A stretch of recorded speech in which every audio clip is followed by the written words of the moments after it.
Welcome to hit TV. ఈ రోజు మనతో ఉన్నారు మనీ గురు రాజశేఖర్ గారు. నమస్కారం సార్. నమస్కారం. సో మనం ఈ సిరీస్ మనీ టాక్స్ ఏదైతే చేస్తున్నామో ఇందులో భాగంగా మనీ కోట్స్ని కూడా మీరు రాసిన బుక్లో కొన్ని కోట్స్కి మనం అర్థాలు అనేది తెలియజేస్తున్నాము. సో అందులో నుంచి ఒక కోట్ నేను చూశాను, దాని గురించి ఈ ఎపిసోడ్లో మాట్లాడదాము. ఆ కోట్ ఏంటంటే, భవిష్యత్తులో వస్తాయని ఊహించుకున్న డబ్బుని ఎప్పుడూ ఖర్చు పెట్టవద్దు. సో ఎప్పుడైనా మీరు 3 సార్లు రాసారంటే ఖచ్చితంగా ఏదో ఇంపార్టెంట్ అయి ఉంటుంది. సో ఒకసారి దాని గురించి తెలియజేయండి. రైట్. ఇక్కడ ఏమవుతుందంటే సార్, మనకి జనరల్గా ఫైనాన్షియల్ ఒక 25 ఇయర్స్గా నేను మనీ అనే టాపిక్ మీద రీసెర్చ్ చేస్తున్నప్పుడు కొన్ని థౌజండ్స్ ఆఫ్ పీపుల్ నేను కమ్ అక్రాస్ అయ్యాను. వాళ్ళ ప్రాబ్లమ్స్ డిస్కస్ చేయడం, ఎందుకు ప్రాబ్లమ్స్ వచ్చినాయి, ఎందుకు వాళ్ళకి ఆ ప్రాబ్లమ్స్లోకి ల్యాండ్ అయ్యారనే దాన్ని నేను అనలైజ్ చేస్తూ ఉంటాను.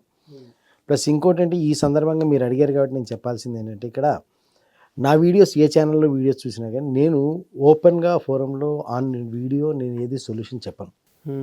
సొల్యూషన్ చెప్పకపోవడానికి కారణం ఏంటంటే, ఒక మనిషి ఒక ప్రాబ్లంలోకి వెళ్ళాడంటే, ఎస్పెషల్లీ ఫైనాన్షియల్ ప్రాబ్లంకి వెళ్ళాడంటే, అది తనదైన కొన్ని విషయాల వల్ల వెళ్తాడు. అంటే కామన్గా అందరూ ఒకే విషయంతో ప్రాబ్లంలోకి వెళ్ళరు. 99% జనాన్ని కూడా ఫైనాన్షియల్ ప్రాబ్లమ్స్ అన్నీ ఒకటే అనుకుంటారు. No, there are N number of financial problems అనమాట. దానికి రీజన్స్ కూడా అలాగే ఉంటాయి. అంటే ప్రాబ్లమ్స్ కొన్ని వందల రకాలు, వాటి రీజన్స్ కూడా కొన్ని వందల రకాలు, కానీ వాటన్నిటిని కూడా కామన్ మన ఏమంటే ఫైనాన్షియల్ ప్రాబ్లం. అవును. సో ఈ ఫైనాన్షియల్ ప్రాబ్లంకి నేను ఒక ప్రాబ్లం దృష్టిలో పెట్టుకుని సొల్యూషన్ చెప్పాను అనుకోండి, మిగతా వాళ్ళు కూడా అప్లై చేస్తారు, అది మిస్ఫైర్ అవుతుంది, బ్యాక్ ఫైర్ అవుతుంది, చాలా దారుణంగా అనమాట. అరే సాల్వ్ అవుతుంది అనుకుంటే ఇంకా కాంప్లికేట్ అయింది ప్రాబ్లం. అందుకని చెప్పి నేను ఏం చేస్తాను, problem solution, financial problem solution should be customized, compulsory customize కావాలి. సో నా దగ్గర కాంటాక్ట్ చేసినప్పుడు నేను వాళ్ళ ప్రాబ్లమ్ని అనలైజ్ చేసి అప్పుడు నేను సొల్యూషన్ చెప్తాను. అలాగే ఆ ప్రాబ్లమ్స్లో ఒక రీజన్ అనమాట ఇది. 90% ఆఫ్ ది జనాలు నేను ప్రాబ్లమ్స్లో ల్యాండ్ అయ్యే వాళ్ళు చేసే అలవాటు ఏంటంటే, ఫర్ సపోజ్ ఒక కంపెనీలో చేస్తున్నాడు, దీపావళి వచ్చింది లేదా సమ్ అకేజన్ వచ్చింది, సో కంపెనీలో బోనస్ ఇస్తారు. So 1 month salary 2 months salary bonus ఇస్తారు. So that will be announced. మనిషి రెడీగా పెట్టుకుంటాడు, ఇది కొనాలి రెడీగా పెట్టుకుంటాడు, రైట్. లేదా మేబీ అప్రైజల్ డ్యూ ఉంది, ఇంక్రిమెంట్ రావచ్చు. ఎంత రావచ్చు? ఓ 1000 రూపాయలు పెరగచ్చు.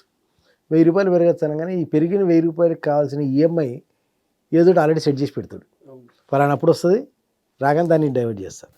సో ఇక్కడ ఏమైందంటే, ఈ టైప్లో చేస్తున్నప్పుడు, లేదా ఇదిగో మా యాన్సిస్టర్స్ దగ్గర నుంచి ఎంత లంసమ్ అమౌంట్ వస్తుంది అని వీడు వెళ్ళిపోయి ఏ ఫ్లాట్కో అడ్వాన్స్ ఇచ్చి వస్తాడు. అది వస్తుంది, నేను తీసుకుంటాను, అది ఇంకా రాలే. సో వీఆర్ అజ్యూమింగ్, అంటే భవిష్యత్తులో వచ్చే అవకాశం ఉంది, రాలేదు. కానీ ఇక్కడ పాయింట్ ఏంటంటే, జనాలందరూ మర్చిపోయేది వస్తుంది అని ఊహల్లో ఉంది, ఇక్కడికి ఇంకా రాలే. ఈ 2 గ్యాప్లోనే ఖర్చు పెడతారనమాట. ఈ గ్యాప్లో ఖర్చు పెట్టినప్పుడు ఏంటంటే, మనీ వరల్డ్లో anything can happen at any time.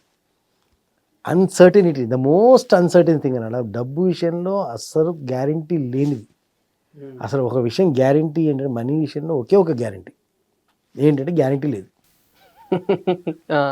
Money విషయంలో గ్యారంటీ లేదనేది ఒకటే guarantee, otherwise there is no guarantee. అంటే ఇప్పుడు నేను నా దగ్గర నుంచి డబ్బులు తీసి మీకు ఇచ్చే లోపు విషయాలు ఏమైనా కావచ్చు, ఎనీథింగ్ విల్ చేంజ్. అంటే ఫ్రాక్షన్ ఆఫ్ సెకండ్ మీకు కానీ మన ఆడియన్స్కి కానీ లైఫ్లో చాలా ఎక్స్పీరియన్సెస్ ఉంటాయి.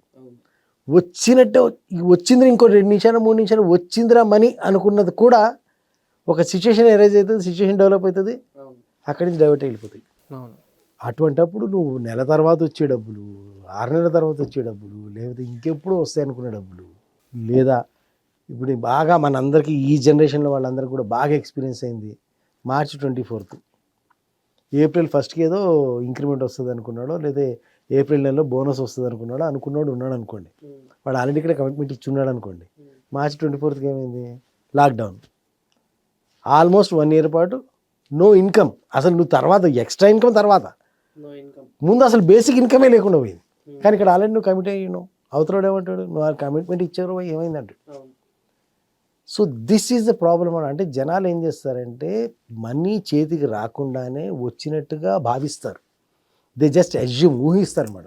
వచ్చేసింది అని ఊహించుకుని ఆ డబ్బుని అజంప్షన్స్ మీద ఖర్చు పెట్టేస్తారు. సో ఇక్కడ నేను చెప్పింది ఎందుకంటే, భవిష్యత్తులో వస్తుందని ఊహించుకున్న డబ్బుని ఎప్పుడు అని 3 సార్లు ఎందుకు చెప్పినామంటే, కనీసం ఒకసారైనా లోపల పోతుంది. ఓకే. ఒకసారి లోపల వస్తే ఎప్పుడు ఖర్చు పెట్టద్దు. ఎప్పుడు ఖర్చు పెట్టాలి అంటే నీ చేతికి డబ్బులు వచ్చిన తర్వాత, నీ చేతిలో పడ్డ డబ్బులు మాత్రమే నీవి. నీ చేతికి రానంతసేపు 1 ఇంచు దూరంలో ఉన్నా సరే అది నీది కాదు. These are the basics fundamentals what we have to remember. అంటే ఒకళ్ళు గుర్తుపెట్టుకోవాల్సిన విషయాలు బేసిక్స్ ఏంటంటే, డబ్బు ఎప్పుడు చేతికి వస్తేనే నీది. చేతికి రాకముందు క్షణం ముందు కూడా అది నీది కాదు. నీది కాని డబ్బుతో నువ్వు ప్లాన్ చేయకూడదు. నీది కాని డబ్బుతో నువ్వు ప్లాన్ చేసావనుకో, ఖర్చు పెట్టావనుకో, ఆ ఖర్చు ఏమవుతుందంటే ఆ ఖర్చు కమిట్మెంట్ని నువ్వు తట్టుకోవాలి కాబట్టి ఆటోమేటిక్గా నువ్వు అప్పు చేస్తావు. ఎందుకంటే ఆల్రెడీ కమిట్మెంట్ ఇచ్చినా కూడా అప్పు చేస్తావు. ఈ అప్పు ఏంటి, మళ్ళీ భవిష్యత్తులో వస్తుంది అనుకున్న డబ్బు ఇప్పుడు ఖర్చు పెట్టాం. ఇంకా డబ్బులు రాలే, వస్తేనే ఇంకా ఊహల్లో ఉంది. ఏమో బై ఛాన్స్ నీకు ఇంక్రిమెంట్ వస్తుంది, ప్రమోషన్ వస్తుంది, బోనస్ వస్తుంది, ఇవన్నీ అనుకుంటున్నావు. ఇవాళ సాయంత్రం వెళ్ళంగా నీకు లెటర్ ఇచ్చి గెట్ అవుట్ అంటే everything is possible in this world కదా. ఇప్పుడు ఒకనొకప్పుడు గవర్నమెంట్ ఎంప్లాయీ అంటే గవర్నమెంట్ ఎంప్లాయీకి రా శాలరీస్ ఫుల్గా వస్తాయి అనేవాళ్ళు. కరోనా ఏం చెప్పింది, ఈవెన్ గవర్నమెంట్ ఎంప్లాయీస్ కూడా శాలరీ కట్ అవుతుంది. That can also happen, right. Uncertainty, right. అదే ఒకప్పుడు మీకు ఏమన్నారు, గవర్నమెంట్ జాబ్ ఉంటే పెన్షన్ వస్తుంది అది ఇది అన్నారు. ఏది ఇప్పుడు రావట్లేదు. So everything has uncertainty. Money విషయంలో ఏది గ్యారంటీ లేదు. ఆఫీస్లో డబ్బులు తీసుకున్నావు, ఇంటికి వచ్చావు, వస్తాయా? రావు.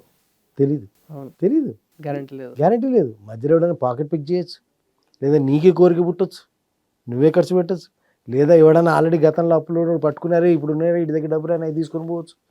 So anything is not guaranteed అనమాట. Only one thing is guarantee is that there is no guarantee. So point ఏంటంటే, మనీ అనేది నీ చేతికి వచ్చి దాని మీద నీకు కంప్లీట్గా రైట్ వచ్చిన తర్వాత, అంటే పూర్తి హక్కు నీ దగ్గర ఉన్నప్పుడు మాత్రమే దాన్ని ఖర్చు పెట్టడం గురించి ప్లాన్ చేయాలి. అలా చేయని పక్షంలో చూడటానికి ఇది చాలా చిన్న పాయింట్. ఈ మనీ కోట్స్లో ఉన్న పుస్తకంలో ఉన్న పాయింట్స్ అన్నీ అంతే, చాలా చిన్న పాయింట్స్ అనమాట. ఆ చాలా చిన్న పాయింట్ కానీ that will make the ship reverse, అంటే ఓడని రివర్స్ చేసేయగలదు అనమాట, ముంచేయగలదు అనమాట. మన ఆర్థిక ఓడని ముంచేయగలదు, జీవితం అనే ఓడని ముంచేయగలదు, అంత పవర్ఫుల్గా ఉంటాయి. సో ఇక్కడ పాయింట్ ఏంటి, what I noticed in my last 25 years ఎక్స్పీరియన్స్లో, ఎస్పెషల్లీ ఫైనాన్షియల్ ఇష్యూస్, మనుషులు పెద్ద పెద్ద పొరపాట్లు చేసేటంత మూర్ఖులు కాదండి. People are not so stupid that they do big mistakes.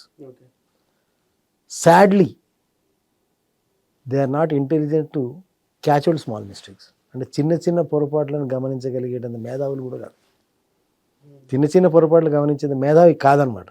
చిన్న చిన్న పొరపాట్లు ఇగ్నోర్ అయిపోతాయి. పెద్ద పొరపాటు చేయకపోవచ్చు, చిన్న పొరపాట్లు. కావాలంటే మీరు చూడండి, మీ లైఫ్లో కానీ ఆడియన్స్ లైఫ్లో కానీ మీ జీవితాన్ని తలకిందులు చేసిన ఆర్థిక పరిస్థితి ఏదైనా, ఆర్థిక పొరపాటు ఏదైనా చేసే టైంలో అది మీకు పొరపాటు అని నాలెడ్జ్లో కూడా లేని, నోటీస్లో కూడా లేనంత చిన్న ఫ్యాక్టర్. అవును, it was such a small factor. ఎవరో సంతకం పెట్టమన్నారు, పెట్టి ఉంటారు. ఆ సంతకం పెట్టేటప్పుడు మీకు కనీసం ఈవెన్ ఒక ఇమాజినేషన్లో ఒక ఫ్రాక్షన్ ఆఫ్ సెకండ్ కూడా మీకు అది పొరపాటు ఏమో అన్న డౌట్ రాదు. ఒక కమిట్మెంట్ ఇచ్చేస్తారు, ఇచ్చేటప్పుడు మీకు పొరపాటు ఏమో అన్న డౌట్ కూడా, అంటే ఈ పొరపాటు ఏమో అన్న డౌట్ కూడా రానంత చిన్న మిస్టేక్ అనమాట. But that cost A life. Problem ఏంటంటే, ఈ ఆర్థిక పరిస్థితుల్లో మిగతా చోట్ల నేరాలు చేస్తే మీరు ఒక్కళ్ళ అనుభవిస్తారు. ఈ ఆర్థిక ప్రపంచంలో నేరం చేస్తే కనుక మీరు, మీతో పాటు మీ భార్య, పిల్లలు తరతరాలు అనుభవిస్తారు. చాలా బాగా ఎక్స్ప్లెయిన్ చేశారండి. మీరు రాసిన చిన్న కోట్లో ఇంత మీనింగ్ ఉందని మీరు చెప్పిన తర్వాతనే క్లారిటీ వచ్చింది. సో నిజంగానే చాలా బాగా చెప్పారు. ఆడియన్స్కి కూడా ఈ ఎపిసోడ్ చాలా పనికొస్తుందని నేను ఆశిస్తున్నాను. అంతేకాకుండా ఇలాంటి ఇంకా ఎపిసోడ్స్ కోసం మీరు ఒకవేళ చూడాలి అనుకుంటే మన హిట్ టీవీ మనని సబ్స్క్రైబ్ చేయండి. ఈ వీడియో కనుక నచ్చితే వీడియోని లైక్ చేసి ప్రతి ఒక్కరితో షేర్ చేయండి. Thank you sir.